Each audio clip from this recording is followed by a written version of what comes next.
नमस्कार मंडळी. तर आज आपण बघणार आहोत पेवग्याची भाजी. तर कोकणामध्ये पहिला पाऊस पडला की बारीक बारीक असे हे कुंटे यायला लागतात पेवग्याचे आणि ह्याची छानपैकी आपण भाजी आज बनवणार आहोत. तर फुलं यायच्या अगोदर आपल्याला अशी कोवळी पानं काढून देठ असे काढून घ्यायचे आणि स्वच्छ असे धुवून घ्यायचे. तर साधारणपणे गणपतीपर्यंत ह्याला छान अशी फुलं दिसतात. आपण जर गणपतीच्या वेळी म्हणजे ऑगस्ट सप्टेंबरच्या दरम्यान साधारणपणे मुंबई गोवा हायवेवर आपल्याला बऱ्यापैकी ही फुलं बघायला मिळतील. तर इथे स्वच्छ अशी धुवून कापून चिरून घेतली आहेत आणि इथे कांदा वगैरे लसूण आपल्याला जे लागणार आहे तर ते साईडला कापून घेतलं आहे. तर मुळात ही भाजी थोडीशी कडवट असते, त्याच्यामुळे आपल्याला इंटरनेटवरती बऱ्याच अशा वेगवेगळ्या रेसिपीज ह्याच्या बघायला मिळतील. तर त्यातली ही साधी सोपी अशी पद्धत मी तुम्हाला इथे दाखवते.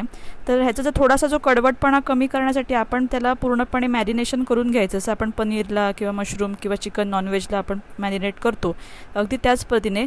तर याच्यामध्ये आपण मीठ, मसाला, त्याच्यानंतर आलं, जिरं आणि त्याबरोबर ती किसलेलं आपलं लसूण, ह्या सगळ्या गोष्टी तुम्ही वाटून घातल्यात तरी चालेल आणि थोडंसं हिंग घातलं आहे. आणि त्याचबरोबर आपल्याला इथे घालायचं आहे भरपूर सारं, एक साधारण 2 ते 3 चमचे इथे आपल्याला बेसन घालायचं आणि बेसन लावून हे साधारण 15 ते 20 मिनटं आपल्याला मॅरिनेट करून ठेवायचे. तुमच्याकडे वेगवेगळे मसाले असतील तर तुम्ही तेही ॲड करू शकता. आणि त्यामुळे काय होतं की हा कडवटपणा असतो हा बेसनमध्ये उतरतो आणि मीठ घातल्यामुळे बऱ्यापैकी पाणी पण थोडंसं त्याचं बाहेर निघतं. आणि मग त्या बेसनमधून आपण ज्यावेळी भाजी करायला ठेवतो त्यावेळी ते बेसन आपण आपोआपच शिजलं जातं, त्याच्यामुळे ते कडवटपणा निघून जातो.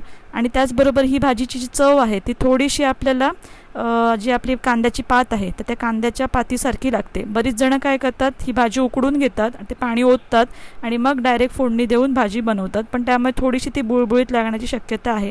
त्यामुळे तुम्ही जर करणार असाल ही भाजी तर अशा पद्धतीने नक्की ट्राय करून बघा. तर आता आपण फोडणी देतोय. तर तेल इथे मी गरम करून घेतले, त्यानंतर लसूण घातले, लसूण पाकळ्या. लसूण इथे या भाजीला जास्त लागतं. त्यानंतर कांदा घातला आहे, 1 ते 1.5 कांदा आहे हा कापून चिरून घेतला आहे.